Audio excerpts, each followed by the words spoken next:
This week's episode of Something Positive for Positive People is supported by Dating Positives, the dating platform that is catered to you to find love, sex, romance, friendship, and community at datingpositives.com.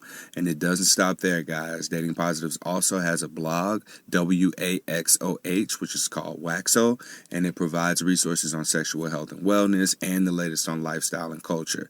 Don't forget, Dating Positives is still sponsoring that anonymous voicemail line for you to call and put your thoughts out there about what it is that you're looking for or hoping for romantically this holiday season. Our latest caller is hoping for... I try to celebrate every holiday that comes around. So I'm looking for someone who's ready to have fun, relax, have a great time, and is ridiculously allergic to pine. Like, looks at it, and that's it. They're doomed. Because what is love if not sharing allergies? I 100% thought that person said they were looking for someone who was allergic to pie when I first heard it. So just to elaborate, they said pine, and that makes more sense with the allergy. So I'm probably the only person out in the world that thought that.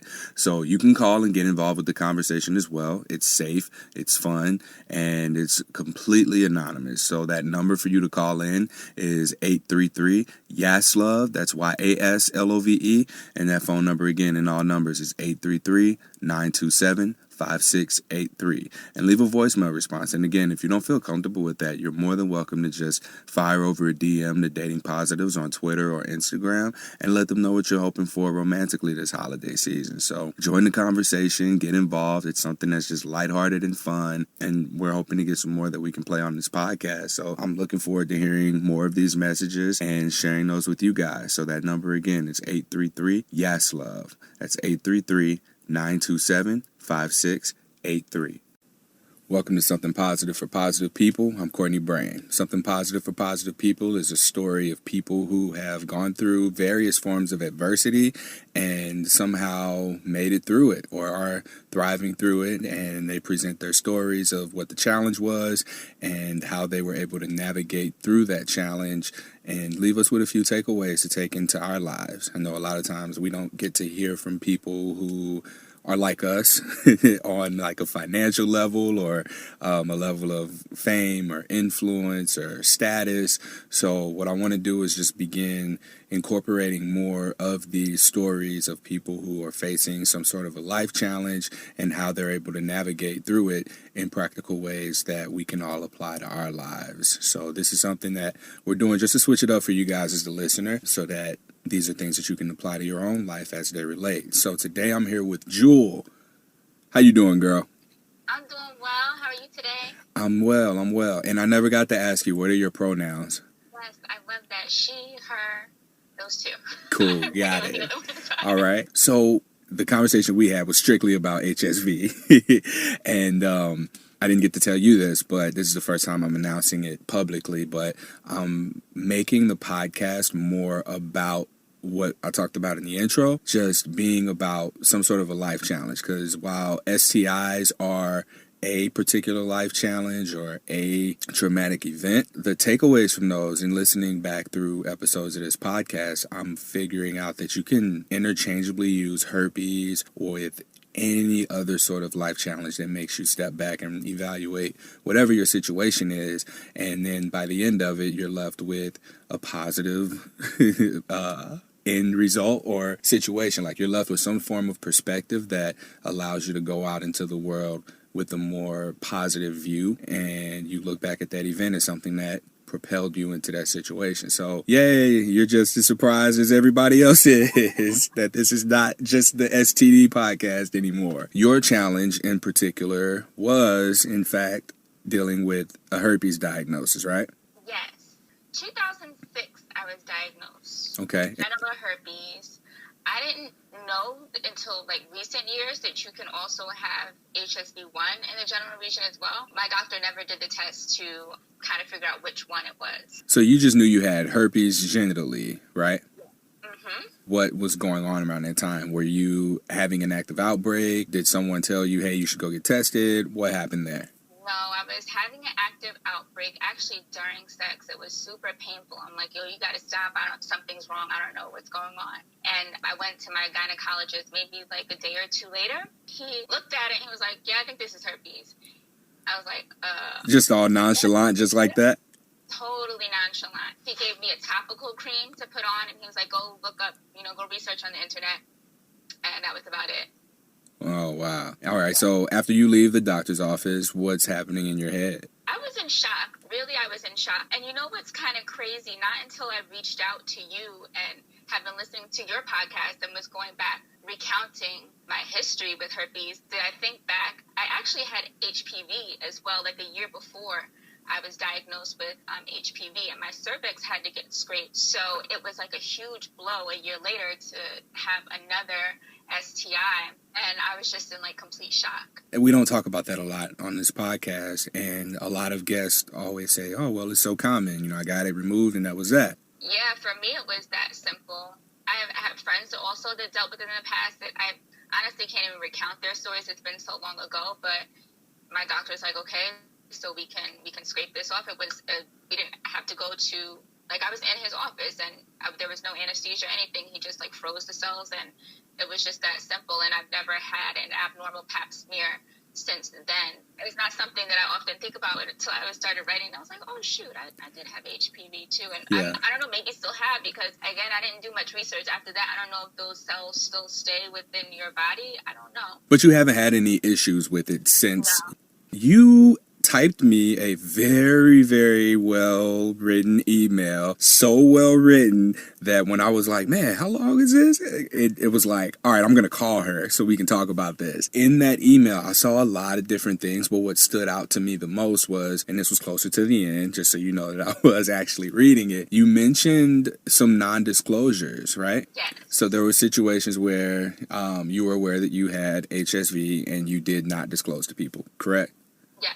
Now, before I go any further, is this the first time you've talked about this? Yes. Do you feel comfortable with us continuing this conversation on this platform? Yes, 100%.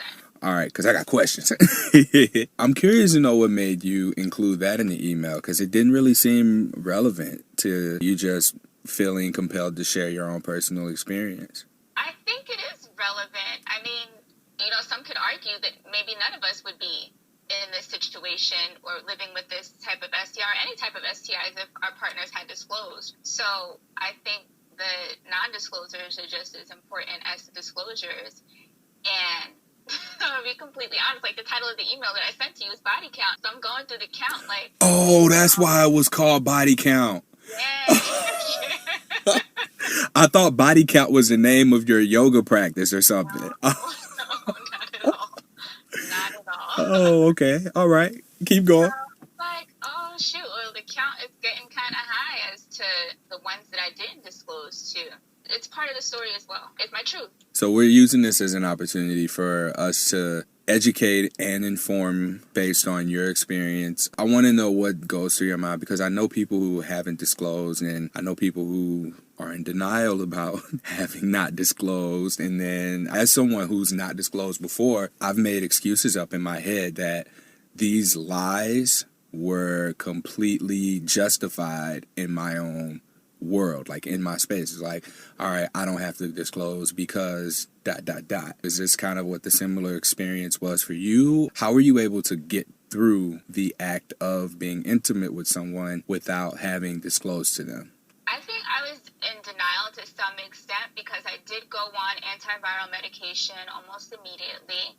I already had a weakened immune system. I have lupus. I've been living with lupus since I was 12 years old, 35 now. So that also made me more susceptible to the STIs that I contracted. I think I was of the mindset, well, okay, on antivirals, I'm taking, and we're using condoms, so I don't have to disclose.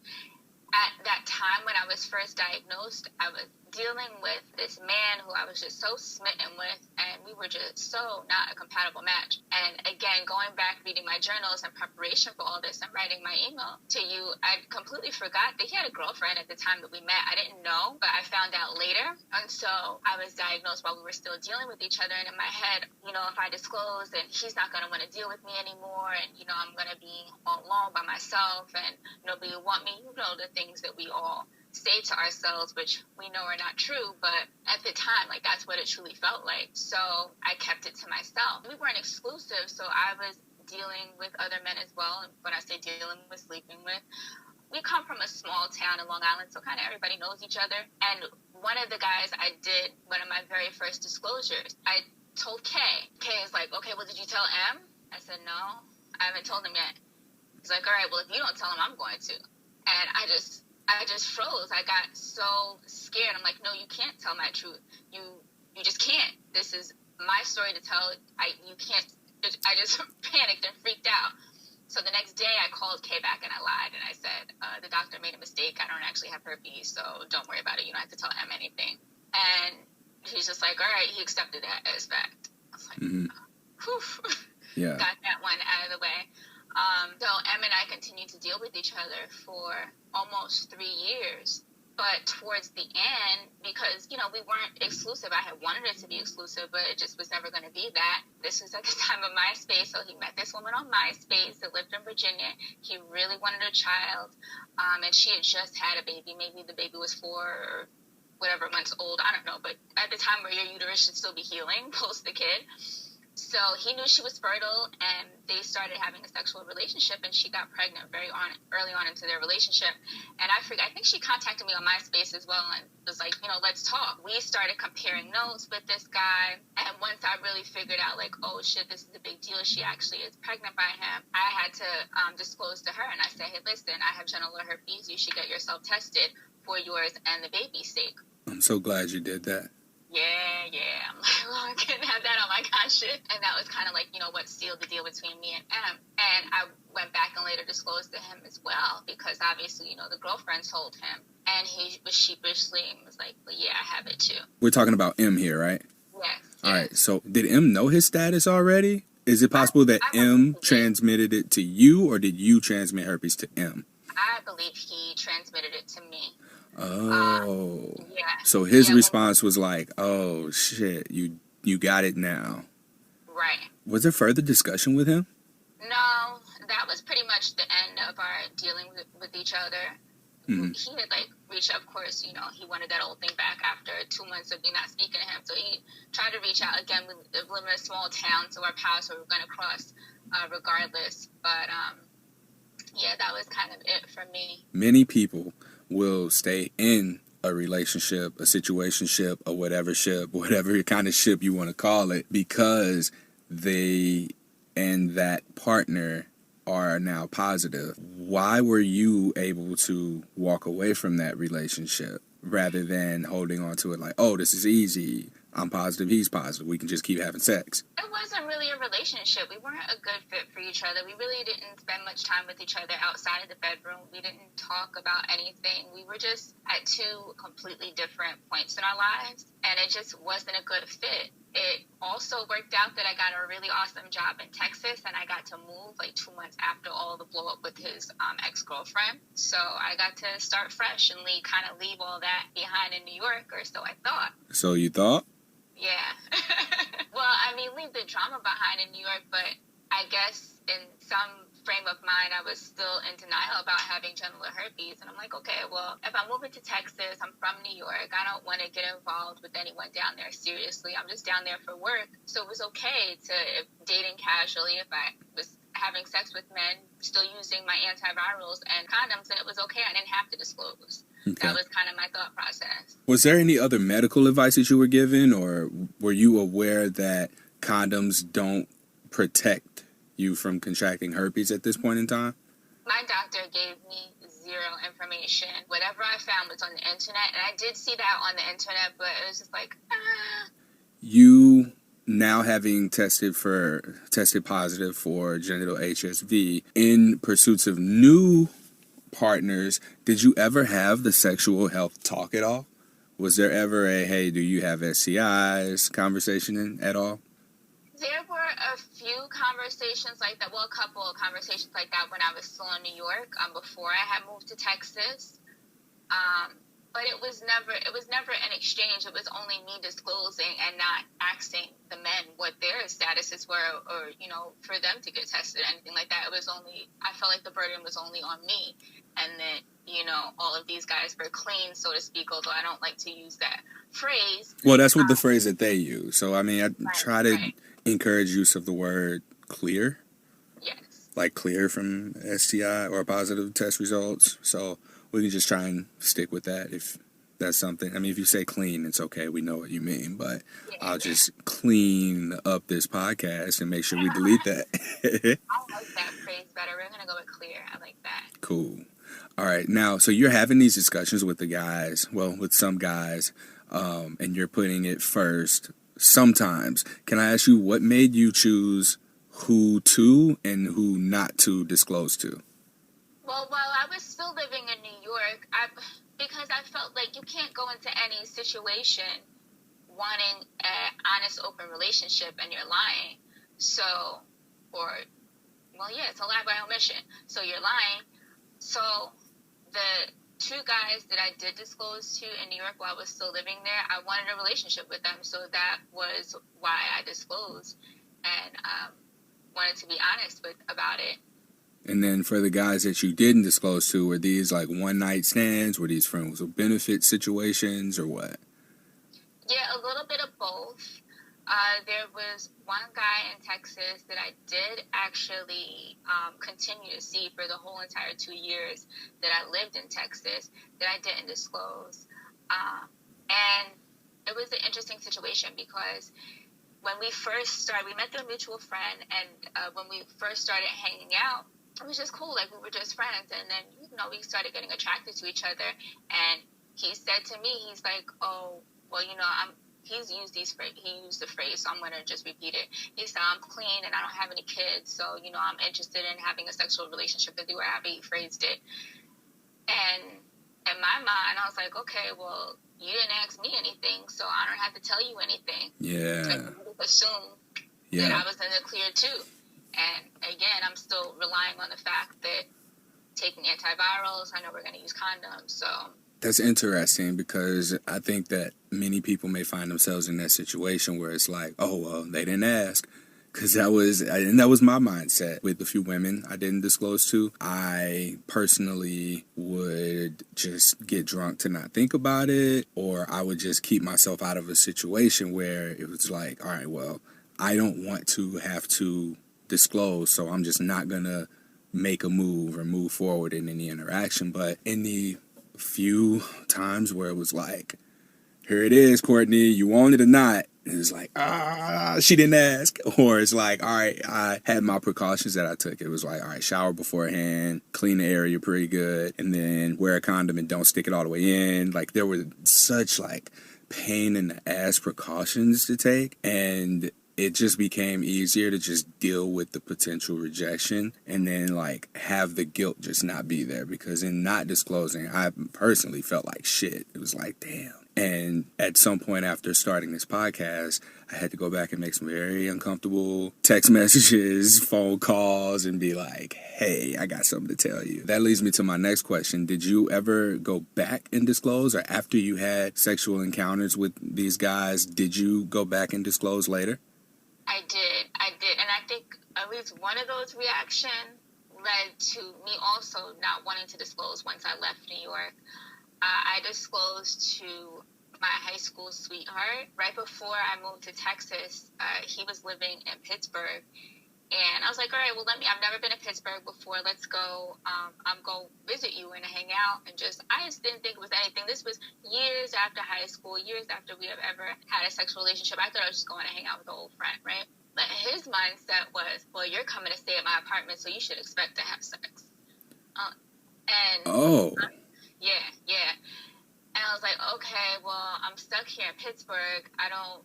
This was like before GPS on the cell phones. And so I didn't I was like, okay, well, if I'm here, I guess I have to do this. I don't know how to get out of this, so fine. And again, he was also the mindset, well, you're my high school sweetheart and we've had sex before, so I'm not going to use condom. I was like, all right, whatever. So I felt so bad that when I got back to New York, I was also talking to one of my good girlfriends who she was in medical school at the time, and she's always been like the little angel on my shoulder, like, you need to tell people, you need to disclose because, you can still... I'm more concerned at this point about the level of consent, though. I don't know how you feel about it, and if I'm ever making you feel interrogated or anything, please let me know. But I'm very... I feel weird, like maybe a little bit angry or frustrated that he felt that he was able to say that to you. Like, well, you come here and you stand with me, so you're going to give up the pussy.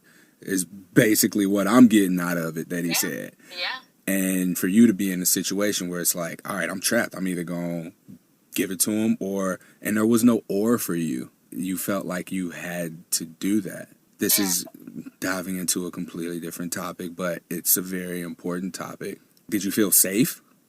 I didn't feel unsafe because we've known each other since we were 15 years old, but it creeped me out. I didn't like that conversation, and I didn't like the expectation that we had to have sex just because I was staying with him.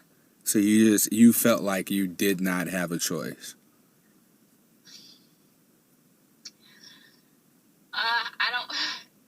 I did not. I don't want to say that and like paint him in this light, but no, I didn't feel like I had a choice. I felt like I had to. All right. And like I said, if at any point when you listen to this, if there's stuff that you want deleted, like we can do that. This is very important. Because it is a conversation about consent, and I don't think that anyone should be expected to or made to feel like you have to have sex with someone. Like, so I think it's important that we have this conversation and get into the nitty gritty of all that. Okay. I mean, I just don't know how to have the conversation, which is why I'm saying if at any point you feel like uncomfortable or something, we can shut this shit down immediately and talk about it and then pick it up from wherever we are. So don't feel like you can't tell me that. Okay. As a guy, as a 250-pound black man that's 6 feet tall, I don't think I ever have to worry about being in a position where I can't say no or where I feel like my body isn't my own. With this situation having happened, like I feel compelled to try and open up and ask like what it is that I could be able to do in order to help you to not be in this situation again or not allow for somebody else to be in this situation again, and using this as a means of communicating what can be done to the rest of the world or whoever may come across this podcast. I want to know how I would be able to help as someone who cannot empathize or cannot be in that situation.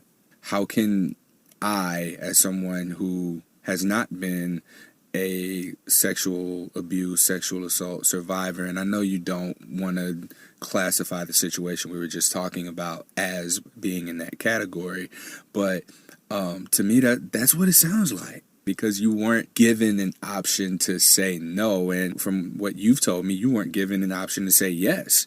It was like, you doing this, and you just had to go along with it because you didn't have any other options, you felt.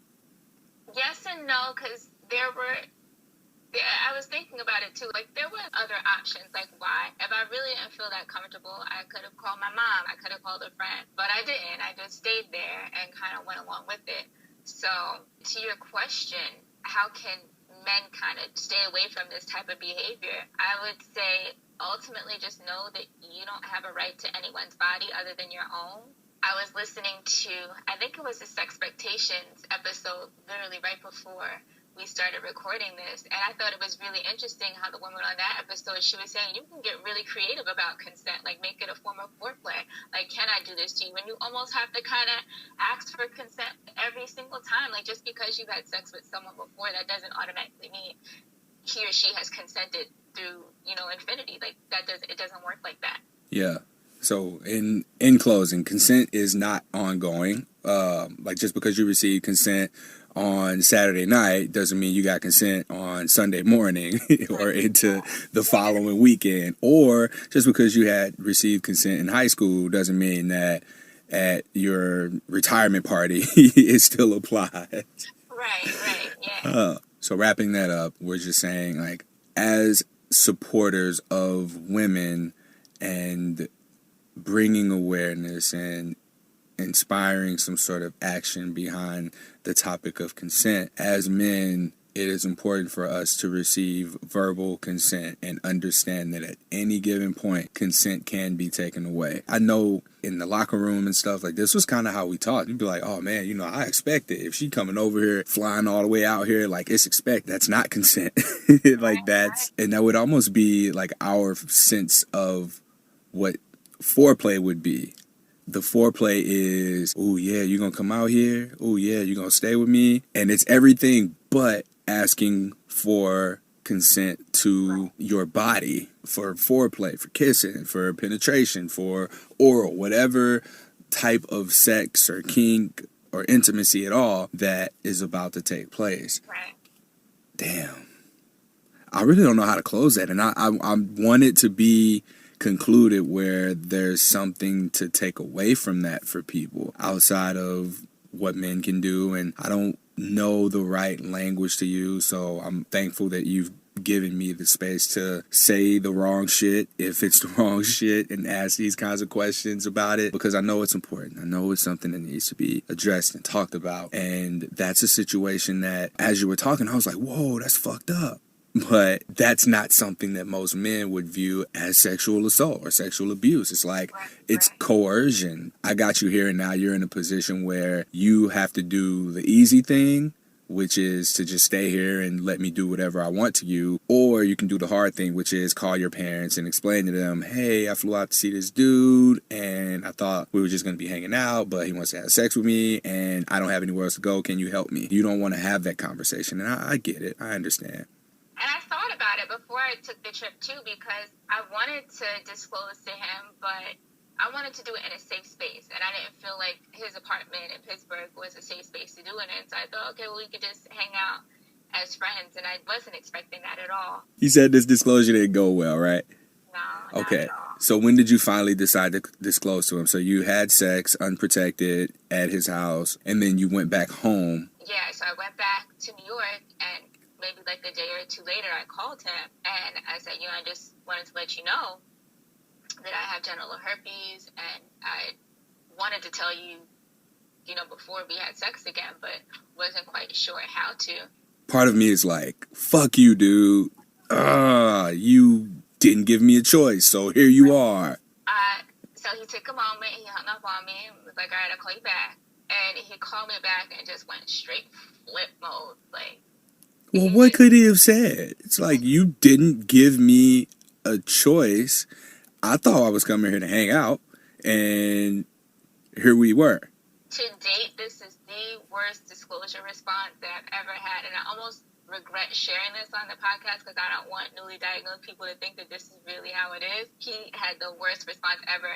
It's so interesting that you kind of latched onto the consent issue of this whole trip, but the one thing that stuck with me was his response to the disclosure. He told me that my babies would be born deformed, and just like any hateful, hurtful thing that he could say. And by the end, like, I was just in tears, like, you know what, I'm not going to take any more of this verbal abuse. That's it, I'm done. Like, we don't have to speak anymore. And this was your high school sweetheart, so to speak. Yeah, like, we're in each other's prom pictures and all. Like, I can't even look back on high school and not see his face. So, yeah, the worst disclosure response ever. Did you guys have any communication after that? We did. We've still been in contact all these years later. And I'm grateful that I wrote this in my journal, because that was the one thing that I just latched onto, that just negative, nasty comment. But I went back and read my journal years later, and he actually did call back and apologize. The apology I do not remember at all. But he called back and apologized, and I encouraged him to go get testing. And he's like, well, for what? I probably have it anyway. And to this day, I don't know that he ever got tested. That was how that went down. We connected recently. We've been friends on and off throughout the years. He's since been married, has a son. And he's like... Did his baby come out deformed? I know that was about that. That man's baby. All right. When people say mean things like that, I mean, It angers me, because you're defenseless. And I think that may be my one pet peeve. Like, you can come at me all you want. It's like, all right, you can say whatever you want to say, but if it's not true, then it shouldn't bother me or shouldn't hurt me. But what bothers me is when bullies attack people who can't defend themselves or just aren't in the psychological or emotional state to be able to defend themselves, or that get broken down and hurt by words or the actions of others. Nothing pisses me off more than that. That's why I'm making passive-aggressive comments throughout this podcast about this dude. All good. I appreciate your response, because I feel like your response is the normal response to this, and mine is just like whatever. I just kind of just accepted it. Well, you know you don't have to. I'm surprised y'all still friends, to be honest, but some people are better at forgiveness than others and moving on and letting go. Good for you for being able to do that. Yeah, I don't know what it is. I think just because of the fact that, like, he was one of my very first, is he my first boyfriend? I think he was my first ever boyfriend. Okay. Like, yeah, there's that attachment to it, so, and, like, I adore his mom and all that, so, like, whenever I go back home, I still see his mom. Thank you for your response. I try. But, like I said, it makes me mad, and sometimes it just slips out. The anger comes out in its own way. Back to the disclosures or non-disclosures. Was there ever a point where you were like, okay, I need to start disclosing to people going forward? You said you had a friend who was in your ear who was like, you need to disclose, you need to disclose. We were living in 2 different states at the time, so we were mostly, like, communicating through email, but she's been one of my closest friends since high school, and she's now a doctor, so that's what I'm saying, like, she was in medical school, like, knowing all the facts, telling me that I need to disclose, so I kind of just, like, ignored those lines of her email, and just kind of left it at that. At what point did you decide, or has the point come where you decided, I'm going to always disclose going forward, I'm going to be a discloser? Yeah, that point has come, because I'm 35 now, and I want a committed relationship. I want to be married. I want to have children, and I just know I can't have that if I'm not disclosing and being open and honest with my partner. So that point came. Well, how long ago? Because you've had HSV for 12 years? 12 years now. Okay. The last time you did and didn't disclose, how recent were those times? Oh, shit, you ain't about to say last night, are you? All right, because I was going to say, you told me you worked last night. I was working. The last...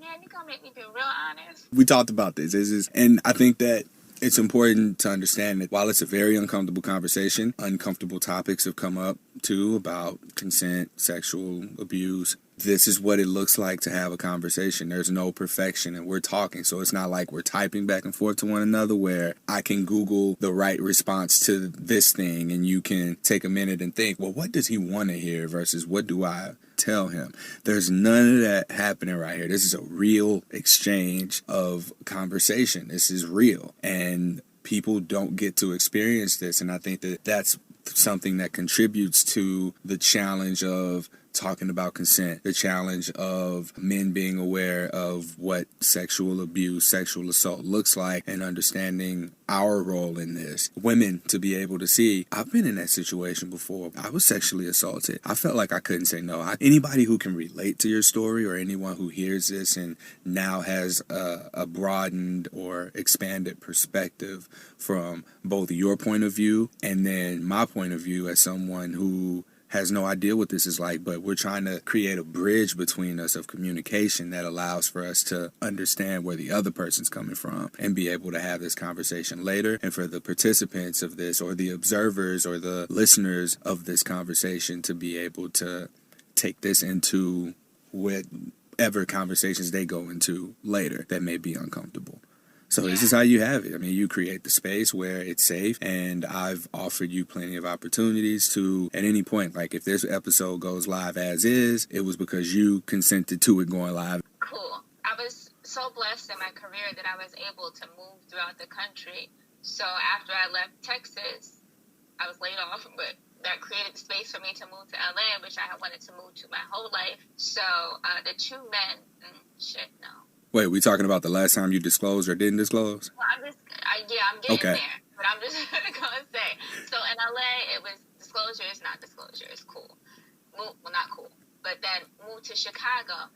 And by the time I was in Chicago in 2014, I was like, I really want a committed relationship. I don't want to keep doing this. So that was my point on when I said, yes, I'm going to disclose from here on out.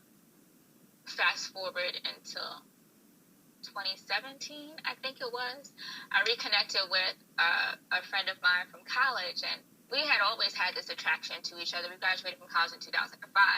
And so I was like, okay, well, now we have the opportunity. We're closer to the same city. So I was on a visit home to New York, and we had been like, I forget what how the kids call it, the sexting via text. Y'all were sexting. That was it. Right. What the kids call it.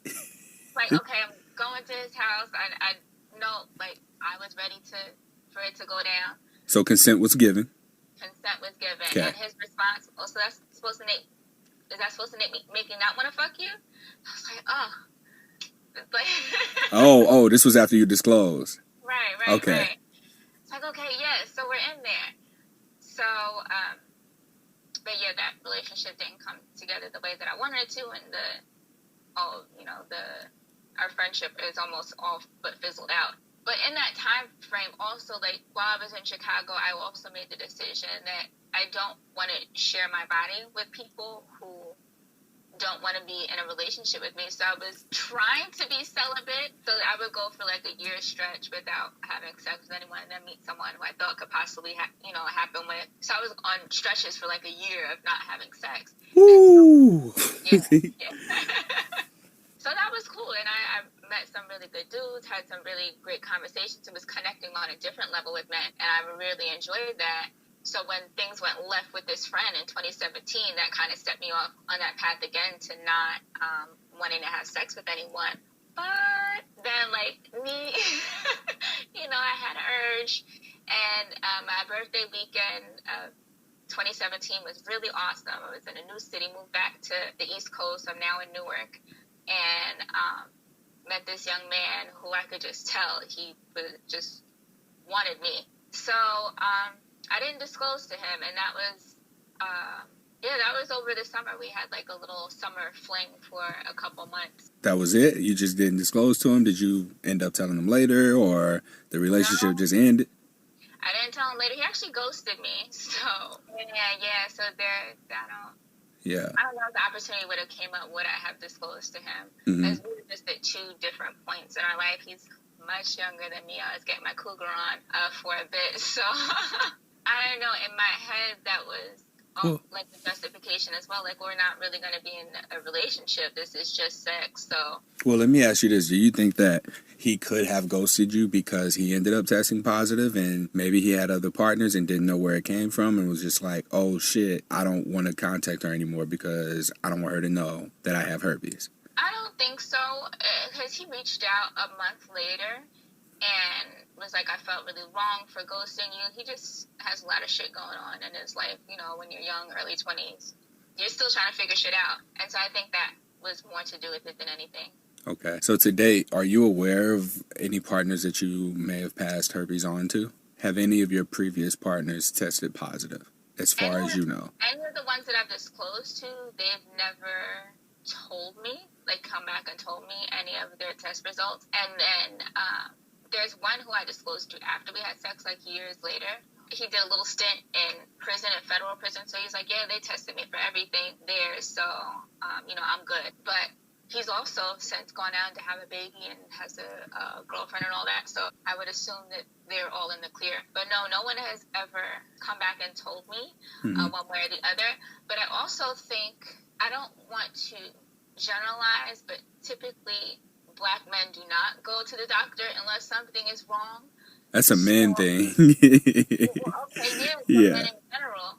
So I don't know that any of them have really been on top of their health like that, or really actively going to the doctor. From my experience with the guys that I talk to about this, even the ones that private message me, we can look down and see our genitals, whereas with women or people with vulvas, you may even have to look inside. Like, y'all have to go and get examined to make sure that everything's okay. And it's every year, every 6 months or something like that. Whereas with guys, it's, oh, my dick's fine. Like, if I don't feel weird, then I don't need to go and get checked out unless I'm given a reason to, which, I mean, that's not right, because there are things that can go unnoticed by visual examination. There are things that we could look at and be like, oh, if this doesn't go away in a few days, and I'm fine, but it could not go away in a few days, or it could get worse, and then like the physical visible symptom goes away, but everything else is still in your body and you can pass things on. We don't get tested often. I will say there was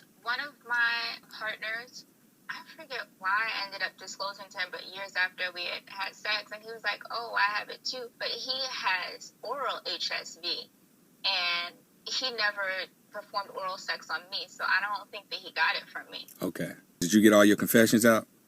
You feel like you spoke your truth? Yeah. Well, first off, I want to thank you for doing that. I want to say thank you for coming on here and being able to talk about this, especially in such detail. Thank you for letting us be the first people that you've opened up to about this. And I can kind of feel how you feel just in talking about it, just like your shoulders, your postures change, like you just seem more loose now that you let it out there. But what's going to happen is when you listen to this, you're going to be like, oh my God, I said that. I'm really grateful and appreciative for you doing this, because it happens, and people who may not have tested positive for HSV or any STIs, they don't understand their role in the stigma. They don't understand their role in the risk of STI exposure, because while now you and I are aware of our STI status, it's made us have to be mindful of this. So even where there were times where you may not have disclosed, there were times where you still brought up the conversation because of your own STI status. For the topic of consent, I think that it's important for everybody who's listening to get consent, give consent. You know, we like to say no means no, but I can't remember where I saw this. I believe that Sex Positive Families posted this. It was that yes means yes. And that's what we need to be more mindful of. It's like, I also heard this before on another podcast I listened to. If the answer isn't a hell yes, then it's a no. So we looking for an enthusiastic, consent-giving yes. But I know how hard this was for you. I know how hard it was to talk about. The first time I talked about having not disclosed and share my bullshit excuses and talk about having to go back and make those phone calls of like, hey, I'm doing this podcast now. Oh, by the way, I should probably tell you this. Before you hear it on the podcast, this is what I need to tell you. And fortunately for me, you know, the responses weren't tragic. Those partners tested negative. So I think I'm in the clear. No one's hit me up and been like, you mother beep. I say beep like we don't say motherfucker on this podcast. Like I said, I know people who don't disclose. I know people who are oblivious to their role in adding to people not disclosing, because it's like people who make the herpes jokes. Those attitudes are what you fear being given to you after a disclosure. So you fear what happened to you with M, who you disclosed to, who hung up and called you and was like, rada, and giving you all that shit. Like, that's what we're scared of. That's what we don't want. That's what we don't need, for people to just make the assumption that they are clear or that they've been tested for everything. Like, that's not the case. The people who put us at risk are also contributing to that negativity. Those barriers are put up that make people think, oh, I can't disclose to this person, or I shouldn't disclose to this person. I know how hard that was for you to do and talk about. So I thank you for it. And I got to tell you, don't do that shit no more. Through all of this disclosing, not disclosing, what have you learned? I hope it's that honesty is the best policy. Yes, honesty is the best policy, but there's no but behind that. Honesty is the best policy.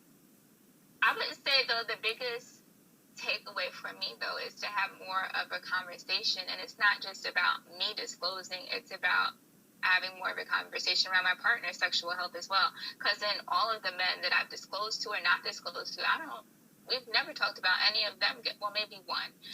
One of them has ever told me about him getting testing. I think at one point we shared our HIV negative statuses and actually saw the papers. So there was only one. So yeah, I think that's my biggest takeaway, that I want to have more of a conversation like that going forward. Yeah.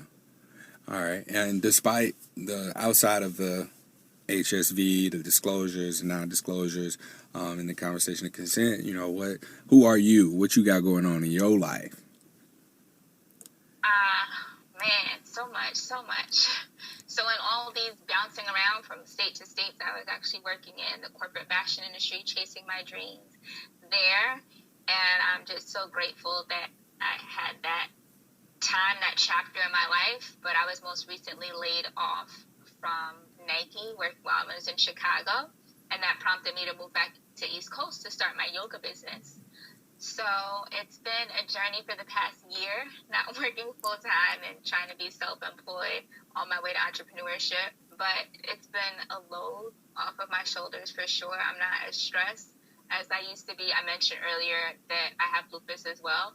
And in dealing with lupus and living in all these different states and not knowing anybody there, that's what started me with my own personal yoga practice. And it's been transformative in how I manage my health and my own body. So once I got laid off from corporate America, I'm like, I don't want to do that anymore. I don't want to be so stressed and constantly sick and lupus flares all the time.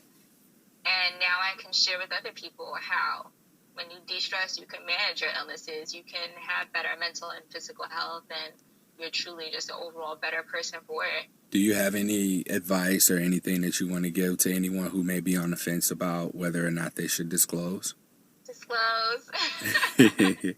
I was in a secret Facebook group for a short while, for some months, and one of the women in there, she came up with this awesome way to disclose. I'm like, oh, I love that. I might have to try that in the future. But she actually wrote a script for her and her partner.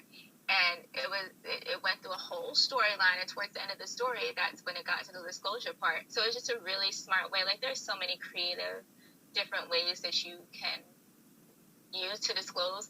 And in all of I think I disclosed successfully, I don't remember, maybe like 11 times or something like that. There's only been 2 or 3 guys that were like, nah, I'm not interested. So you definitely lean more towards people that don't care, or not so much don't care, but they don't really think of it as a big deal, or it's not a reason to reject you. And if they do reject you for your herpes status or any STI that you might be living with, then that's probably not the person for you. Well said. Do you want people to be able to find you? How can people find you if they want to? You don't have to give me that contact information if you don't want to. It's all good. Okay. It's interesting that I'm at this point right now in my life, because a year or so ago, one of my girlfriends from high school, we have been friends since high school, she hit me up. One of her friends hit her up, was like in tears because she had been exposed to herpes and she wasn't even sure if she had it. And initially I was like at work doing something when she told me, and I was like, sure, I give her my contact information. But then I thought on it a little bit, and I'm like, well, hold up. How my name come up, and you just like, are you just telling my status to people? Like, how did that come up in the conversation? And she tried to explain how it got, like, genuinely, she was just trying to help her friend and wanted her friend to have a resource. And I was just like, nah, that's not cool. So to this day, we still don't talk. But in that time period, I have been wanting a platform to speak on this, because I know there's so many people living with this illness, or anything, any type of illness that you have, and living with that shame. Like, you really don't have to, and there are people that you can reach out and talk to, and you don't have to be behind the closet holding this on to yourself. And if you can be a resource or a help to someone else, then by all means do it. So people can hit me up at Facebook, on Instagram at Droppin' Jewels. I probably need to spell that out. DROPPINJEWELLS. And by all means, feel free to hit me up. All right. You open up the door for some of that backlash now. Yeah, I'm thinking about that. Like, do I need to call these dudes and let them know, or have them listen to this podcast episode? Well, here's the thing, too, about it, is that, and I found this to be true, like, when you are in a place where everybody knows, nobody can find out. Yeah. And then even then, since I have opened up about having herpes, a lot of people have been able to find a resource that they didn't have access to before. Friends of friends have referred people to me to give them support. They found a podcast or they meet me and they're like, oh, so what do I need to do? Like, we're able to give advice from experience because that's not something that's so available on the internet. Yeah, we got Google, you got WebMD, you got all the statistics and shit, but none of that is real to me. The statistics are always changing. The stats and the information is all based on people who don't look like me, don't live like me. You know, the people that they're finding in these focus groups and study groups are people who know about the study groups. I've lived with this shit for 6 years, and I heard of one study group that I didn't qualify for when I called. They were like, oh, well, you need to have severe outbreaks. And it's like, okay, so is that what we're doing here? Like, are we actively marketing this as the worst possible thing that could happen to you? If that's the case, then we got to do something different. So I'm hoping that all these experiences are able to connect with some people, that resonate with some people, and people are able to take something from this. Of course, it's not like a structured podcast episode. It's just a conversation about non-disclosure. I think, Jewell, you got it. You're going to disclose going forward, right? Yes, of course. All right. And then I also think that that'll help you with finding what it is that you're looking for. You know, think so too. I've come to terms with, since opening up about having herpes myself and being able to just put that out into the world. Like, I find that I'm bringing in very honest and trusting and open people into my life. This is like a big step for you because now you're going to get that same openness. And I feel it. Like I said, your posture changed and you're smiling more. Like, it's in your voice. You've been uplifted, or whatever was on your shoulders has been like lifted off. Yeah, I needed to unpack that. One more thing I want to add too is that I disclosed to 8 of my platonic friends, and in those 8 friends, actually 4 of them were living with herpes or some form of that, and 1 has HIV. So you just never really know what people are going through, and you can use your friends as a soundboard to disclose as well before you start disclosing to your potential partners. Absolutely. Utilize your support systems. Yeah. This concludes this episode of Something Positive for Positive People. If you did or did not like this episode, let me know why, and we can decide if more of this is needed, or if it's not, leave us a review on iTunes and Podbean and whatever website that you listen to. There's so many different podcast sites, Apple Podcasts and Google Play, Google Podcasts. That is helping us get the kind of attention from people who are open about their STI status so that we can get closer to destigmatizing this thing. And then, like I said, we're shifting the format of the podcast a little bit to share these stories of adversity and perseverance. I felt that this one was very important because we all need to be aware that there are, in fact, people who are struggling with disclosing. And again, I thank Jewell so much for joining us on this episode to talk about her own experience so that we can get broadened perspective on why it's important to talk about our sexual health. Ours, to know our own, and then to open up the conversation to potential partners. All right? Till next time, stay positive.